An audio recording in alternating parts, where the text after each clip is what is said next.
ዛሬ ማስተምራችሁ ቃል የምናገርበት መልእክት ርዕስ ጩሁ በሚል ነው። መዝሙር 34 ላይ ዳዊት ምን አለ? በአምላኩ በእግዚአብሔር እግር ስር ቀርቦ ጮሆ የሚያውቅ ሰው ስለሆነ ወደ እግዚአብሔር ጮሆ ደግሞ እግዚአብሔር የመለሰለት ሰው ስለሆነ ምን አለ? ይህ ችግረኛ ጮኸ አለ፣ እግዚአብሔርም ሰማው፣ ከመከራውም ሁሉ ምን አለው? አዳነው ይላል። ይህ ችግረኛ ጮኸ፣ እግዚአብሔርም ሰማው፣ ከመከራውም ሁሉ አዳነው። ይህ ችግረኛ ብሎ ሲናገር ይህ ችግረኛ የሚለው ወርድ ገንዘብ ያጣውን ደሃ የሆነውን የጎሰቆለውን ሰው ብቻ አይደለም፣ የአምላኩን እርዳታ የሚፈልገውን ሰው ነው። የአምላኩን እርዳታ የሚፈልገው ሰው ወደ እግዚአብሔር ምን አለ? ጮኸ። የእግዚአብሔርን እርዳታ የሚፈልግ ሰው ሁሉ ጊዜ እጁን አጣጥፎ አይቀመጥም። ዝም ብሎ ብቻ አንድ ቦታ ላይ ቁጭ ብሎ በሆነ ሐሳብ ላይ ተጠምዶ ዝም ብሎ አይቀመጥም። የእግዚአብሔርን እርዳታ የሚፈልግ ሰው እግዚአብሔር እንደሚረዳ ስለሚያምን ወደ አምላኩ ወደ እግዚአብሔር ይጮሃል። ለዚህ ችግረኛ ጮኸ፣ እግዚአብሔርም ሰማው ይላል። የችግረኛውን ጩኸት እግዚአብሔር ምን አለ? ሰማ። የችግረኛን ጸሎት የችግረኛን ጩኸት የሚሰማ አምላክ በሰማይ አለ። የኔን ያንቺን የኔን የናንተን ጩኸት የሚሰማ አምላክ በዚህ አለ። እግዚአብሔር ደግሞ ሩቅ አይደለም። በአዲስ ኪዳን በሰማይ ብቻ አይደለም ያለው። እግዚአብሔር እጅግ ለኛ ቅርብ ነው። ጌታን የት እናገኘዋለን? በርከክ ስንል በእግሩ ስር ስንቀርብ እናገኘዋለን። በሱ እግር ስር ቀርበው ለሚጮሁ ሰዎች ይመልሳል። የሚጮህ ሰው ሁሉ ጊዜ መልስ የሚቀበል ሰው ነው። የሚጮህ ሰው ሁሉ ጊዜ በልዩነት የሚኖር ሰው ነው። የሚጮህ ሰው ሁሉ ጊዜ እሱም ብቻ አይደለም ትውልድን ያስመልጣል። የሰማይን ፍቃድ ወደ ምድር ስቦ ያወርዳል። በሰማይ ያለው የእግዚአብሔር ሐሳብ በምድር በህይወቱ ላይ ይፈጸማል። የሚጮህ ሰው በእግዚአብሔር እግር ስር ቀርቦ የሚያነባ የሚጮህ ሰው ቀድሞ በስደት ዘመን የነበረው መንፈሳዊ ትጋት መንፈሳዊ የጸሎት መንገድና አሁን ያለው የአምላካችንን ፊት የመፈለግ በጸሎት በእግዚአብሔር እግር ስር የመቅረብ መንገዱ እኩል አይደለም። በስደት ጊዜ የነበረውን እንግዲህ ከአባቶቻችን ስንሰማ የነበረውን የጸሎት ህይወት እጅግ ስንሰማ ያስቀናል በጣም። ሩቅ ደግሞ ወስዳችሁ ቃሉን ሁላችንም እንደምናነብ በሐዋርያት ዘመን የነበራቸው የጸሎት ትጋት ወደ አምላካቸው የመጮህ ህይወታቸውን ስንመለከት እጅግ ያስቀናል። የሆነ ነገር ሲሆንባቸው የሆነ ፈተናው ሲገቡ ያን ፈተና በገንዘባቸው ለመፍታት በስልጣን ለመፍታት በአንዳንድ ምድራዊ በሆኑ ስልቶች ለመፍታት ሲሯሯጡ አታያቸው። ወዲያውኑ ጉልበታቸው የቱ ጋር እንዳለ ስለሚያውቁ በአምላካቸው እግር ስር ይቀርቡና ይጮሁ ነበር። ሐዋርያት ሥራ ምዕራፍ 12 ላይ አንድ ምሳሌ ብናገር ጴጥሮስ የሚባለው የሐዋርያት አዕማድ ዋና በሄሮድስ እጅ ወደቀ። ሄሮድስ አሳሰረው። የዮሐንስ ወንድም ያዕቆብ ቀድሞ ተገለው ስለነበረ አይሁድ በዛ ደስ ስለተሰኙ አይሁድ ደስ ስላላቸው ጨምሮ ጴጥሮስን አስያዘው ይላል መጽሐፍ ሲናገር። ጴጥሮስ ተይዞ ባለበት ቦታ ላይ እነዚህ ሰዎች ጠበቃ አላቆሙ። እነዚህ ሰዎች የሚያውቁት ባለስልጣንን ለማውራት አልሄዱም። ተሰብስበው ሰላማዊ ሰልፍም አልወጡ። ከሁሉ በላይ ጉልበታቸው ያለው የቱ ጋር እንደሆነ ያውቃሉ። በራቸውን ዘግተው ስለ ጴጥሮስ አጥብቀው መጮህና መጸለይ ጀመሩ ይላል። አንድ ሰው ጮሆ አሜን ይበል። ብዙዎቻችን ህይወታችን ላይ ፈተና ሲገጥመን ያንን ፈተና መጀመሪያ በገንዘብ ተጋፍጠ ነው። ያንን ፈተና መጀመሪያ በሰው ተጋፍጠ ነው። ያንን ፈተና መጀመሪያ በምድራዊ ስልቶች ተጋፍጠ ነው ሲያቅተን እግዚአብሔር እግር ስር ምን መጣው። የቀድሞ ቤተክርስቲያን ስትመለከቱ ጴጥሮስ ተይዞ ባለበት ቦታ ላይ ፈጥነው የወሰዱት እርምጃ ጉልበታቸው የቱ ጋር እንዳለ ስለሚያውቁ በራቸውን ዘግተው ምን ማለት ጀመሩ? መጸለይ ጀመሩ። በራቸውን ዘግተው አጥብቀው ለጴጥሮስ መጮህ ሲጀምሩ መጸለይ ሲጀምሩ ሰማይን ማንቀሳቀስ ጀመሩ። አንድ አማኝ ካለ ጮሆ አሜን ይበል። አንድ አማኝ ውስጥ ዛሬ በጌታ በኢየሱስ ስም ወደ አምላኩ የሚጮህበት መንፈስና ኃይል ወደ ውስጡ ይግባ። ይግባ በኢየሱስ ስም። ይግባ በኢየሱስ ስም። አሁን ጠላት ምን እንደሰራ ታውቃላችሁ? በመድራችን ላይ ቤተክርስቲያንን በመከፋፈል ቤተክርስቲያን ውስጥ ዘረኝነትን በማስገባት ቤተክርስቲያን ውስጥ የተለያየ የተጨመላለቀ ነገር በማስገባት በአንድነት ቆመን እንዳንጮ በተለያየ አይነት ሲስተም የቤት ስራ ሰጠ ቤተክርስቲያን ውስጥ ገብቶ ማለት ነው እንጂ የኢትዮጵያ ታሪክ አሁን ኢትዮጵያ ያለፈችበት ያለው መንገድ የእግዚአብሔር መንግስት ወይም ቤተክርስቲያን አንድ ላይ መጣ ቆማ ብትጸልይ በአንድ ወር ኢትዮጵያ ነገር ይቀየራል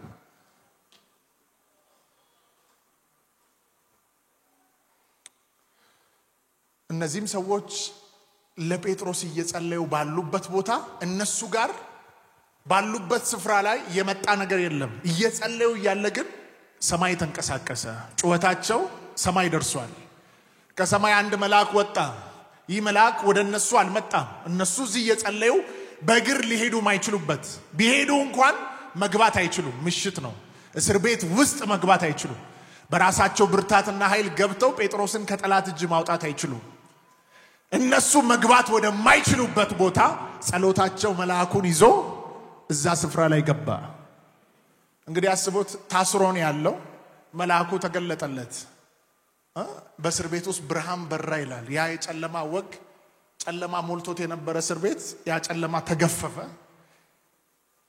ብርሃን በዛ ቦታ ላይ በራ ጴጥሮስ እጅና እግሩ ላይ ያለ ሰንሰለት ወደቀ ይላል ቁልፍ ሳይኖር በጩኸት የሚመጣ ብርሃን ሰንሰለትን ይበጥሳል የገባው ቢኖር ጮህ አሜን ይላል ዳዊት ይላችሁ ወደርሱ ቅረቡ ያበራላችኋል አለ you see በእግዚአብሔር ብርሃን ውስጥ መልስ አለ ልክ እሱ ሲያበራላችሁ በህይወታችሁ ላይ ያለ ችግር ሁሉ ተጠቅልሎ ከዙሪያችሁ ገለል ይላል ጴጥሮስ ታስሮ በነበረበትም ስፍራ ያ መልአክ ሲገባ እግዚአብሔር ብርሃን ገባ ጴጥሮስ እጅ ላይ ያለ ሰንሰለት ወደቀ ይላል እጅና እግሩ ላይ ያለ ሰንሰለት ከወደቀ በኋላ ነካ አድርጎት እንደዚህ ያለው እና ተነስ ተከተለኝ አለው የመጀመሪያው በር ተከፈተላቸው ሁለተኛውም ተከፈተ ሶስተኛውስ አውቆ ተከፈተላቸው እነዛ እየጸለዩ ነው በር ሲንኳኳ እነሱ ገና እየጮሁ ነው ያሉት ከመሃላቸው ጴጥሮስ መፈታቱን ያየ ነብይ የለም በር ላይ ግን የጸሎት መልሳቸው በር ያንኳኳ ነው በር ላይ ጩኸታቸው ያንኳኳ ነው ያለው ዛሬ የጩኸቶቻችሁ መልሶች በሮቻችሁን ያንኳኩ ወደ ቤታችሁ ይምጡ በኢየሱስ ስም ይምጡ በጌታ በኢየሱስ ስም ኦላ ቢያ ቨረከታያስ የዚህ ቤተክርስቲያን ጩኸት የናንተ ጩኸት የዘመናችሁ ጩኸት በጌታ በኢየሱስ ስም በር ያንኳኳ ወደ ቤታችሁ ይምጣ በር ያንኳኳ ወደ ቤታችሁ ይምጣ ይምጣ በጌታ በኢየሱስ ስም እስቲ አጠገባችሁ ያለውን ሰው ጩህ በሉት ወደ እግዚአብሔር ጩህ በሉት ወደ ማን ጩህ ወደ ማን ወደ ማን ወደ ማን ይህን ትንቢታዊ መልእክት ይህን ትምህርት እየሰማችሁ እነዚህ ከፊታችሁ ያሉ 3 ቀናቶች በእግዚአብሔር ፊት ጩህ ተወራርዳችሁ ግቡ እግዚአብሔር ታሪካችሁን ይቀይራል ገደብን ከህይወታችሁ ላይ ያነሳል ገደብን ከህይወታችሁ ላይ ያነሳል የተዘጋን በር ከዙሪያችሁ ይከፍታል እናንተ ነው የከበበውን ከበባ ይበትነዋል ይበትነዋል ይበትነዋል ይበትነዋል ይበትነዋል በኢየሱስ ስም ጴጥሮስ አንኳኩቶ ሲመጣ ጴጥሮስ ሲያንኳኳ ምንድነው ያሉት መሰላችሁ ጴጥሮስ እንደሆነ ሰሙና ጴጥሮስ ያንኳኳ ነው በር ላይ ሲባል አይ መልአኩ ይሆናል አሉ ጴጥሮስ መጥቷል ብሎ ከማመን በላይ መልአክ ያንኳኳ ነው ብሎ ነው የሚያምኑት እነዚህ ሰዎች በሰዓቱ ባሎች ለቤታችሁ ጌታ መሪ አድርጓቸዋል ለቤተሰቦቻችሁ ለልጆቻችሁ ጩሁ በእግዚአብሔር ፊት ለምድራችሁ ጩሁ በእግዚአብሔር ፊት ለትውልድ በእግዚአብሔር ፊት ጩሁ ኤርምያስ 33 ቁጥር 3 ወደኔ ጩህ እኔም መልስልሃለሁ አንተም የማታውቀውን ታላቅና ኃይለኛ ነገርን አሳያለሁ አሜን የሚል ሰው የለም እንዴ ምድር ላይ የሚጮህ ካለ በዙፋኑ ላይ የሚመልስ አለ አሜን አለ የሚመልስ ጸሎት አሜን ጸሎት አይመለስም ይሏችሁን ተዋቸው ጸሎትን የሚመልስ ጌታ አለ ጸሎትን የሚመልስ ጌታ አለ አሜን አንዳንዶች አያለው ምድሪቱን ለመውረስ የጸለዩትን ጸሎት እግዚአብሔር ይመልስላቸው አሜን ከተማን አሳልፎ የሚሰጣቸው ሰዎች አሉ አሜን ኢኮኖሚውን አሳልፎ የሚሰጣቸው ሰዎች አሉ አሜን አንድ ሆነው ሀገርን የሚሰጣቸው ሰዎች አሉ አሜን አንድ ሆነውን ከተማን የሚሰጣቸው ሰዎች አሉ። አሜን። ይጮሃሉ በእግዚአብሔር ፊት ለትውልድ መፍትሄ ይሆናሉ። አሜን። ይጮሃሉ ለምድሪቱ ረፍት ይሆናሉ። አሜን። ይሆናሉ በኢየሱስ ስም። አሜን። ዳዊትን እንደዚህ ያለው እግዚአብሔር ለምነኝ አሕዛብን ለርስት የምድር ዳርቻንም ለግዛት ሰጣለሁ አለ። አንዳንዶቻችሁ ጸሎታችሁ ላይ ያለ ገደብ በኢየሱስ ስም የተነሳ ይሁን። አሜን። ይነሳ አሁን በኢየሱስ ስም። አሜን። እግዚአብሔርን ከለመናችሁ አይቀር የምድር ዳርቻን አሕዛብን ከተማን ለመውረስ አሜን። ኢኮኖሚውን ለመውረስ አሜን። ቢዝነሱን ለመውረስ አሜን። ከተማን ለመቆጣጠር አሜን። ጸሎታችሁ በዚህ ሌቭል የሰፋ ይሁን በኢየሱስ አሜን። የሰፋ ይሁን በኢየሱስ ስም። አሜን።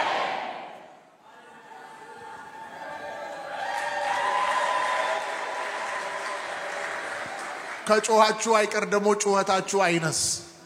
ጩኸታችሁ መንደር ላይ የመንደርን ነገር ብቻ ያማከለ አይሁን። ጩኸታችሁ ከተማን የሚቀይር ነገር ይሁን። ለምነኝ ያለው ዳዊትን አሕዛብን ለርስት አስቡት። አሕዛብ ብሎ ሲናገር እኮ ቀላል አይደለም እኮ ምድር ላይ ያሉ አሕዛቦችን እኮ ነው። አሕዛብን የምድር ዳርቻን ለግዛት እሱ እዚህ ሆኖ የምድር ዳርቻን ለግዛት እሰጣለሁ አለ። በአካል ሄዶ ምድርን እኮ መጨረስ አይችልም። ነገር ግን ሰጣለሁ ግዛቱን። አሜን አትሉ? አንዳንዶቻችሁ በእግር እንኳን ሄዳችሁ ማትደርሱበትን ቦታ እግዚአብሔር አሳልፎ ይስጣችሁ።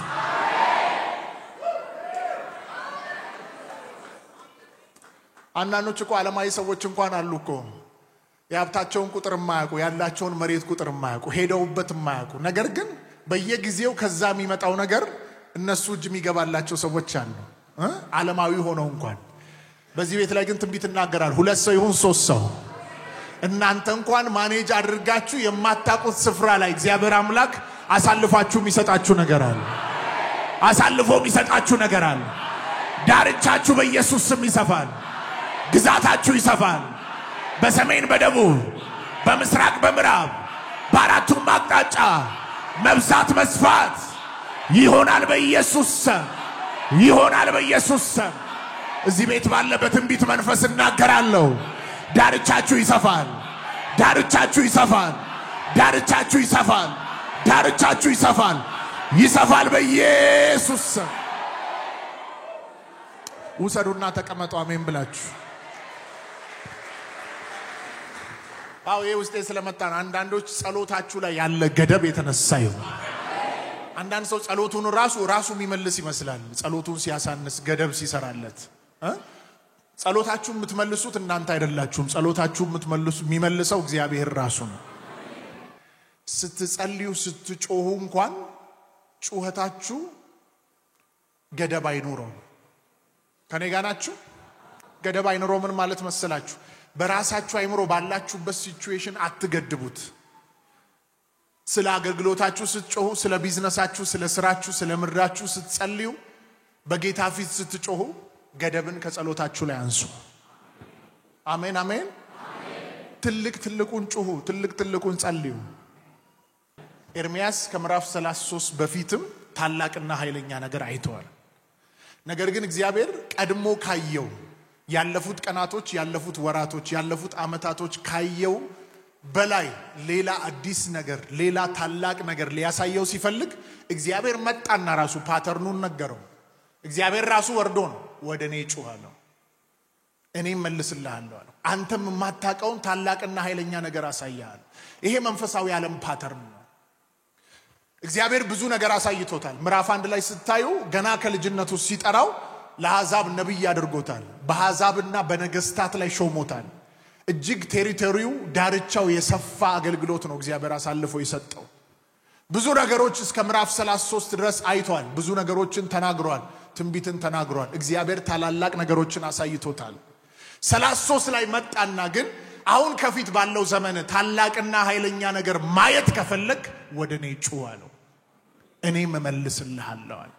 ጌታችን እንኳን ተናግሯል በተራራው ስብከት ላይ ለምኑ አለ ይሰጣችኋል፣ ፈልጉ ታገኛላችሁ፣ አንኳኩ በሩ ምን ይልላችኋል ይከፈትላችኋል።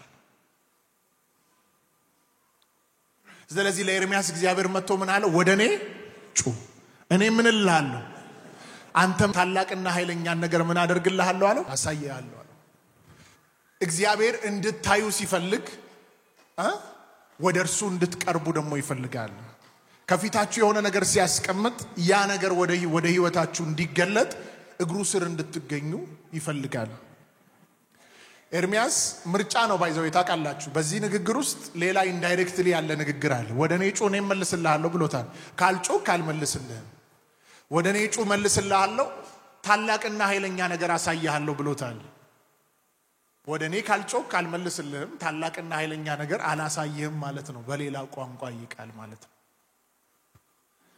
ማን ነው በዚህ 2017 ዓመተ ምህረት በካቲት ወር ላይ ከፊት ባለው በቀሩ ወራቶች ላይ ታላቅና ኃይለኛ ነገር ማየት የሚፈልግ ሰው እጁን ያሳይ እጁን ያንቀሳቀሰ ወደ እግዚአብሔር እንደሚጮህ አምኖ በዚህ ወር ላይ ወደ እግዚአብሔር እንደሚጮህ አምኖ ታላቅና ኃይለኛ ነገር እንደሚያይማምኖ አያለው ብሎ ያውጅ ተናገሩ ድገሙ ታላቅና ኃይለኛ ነገር ታላቅና ኃይለኛ ነገር ከዚህ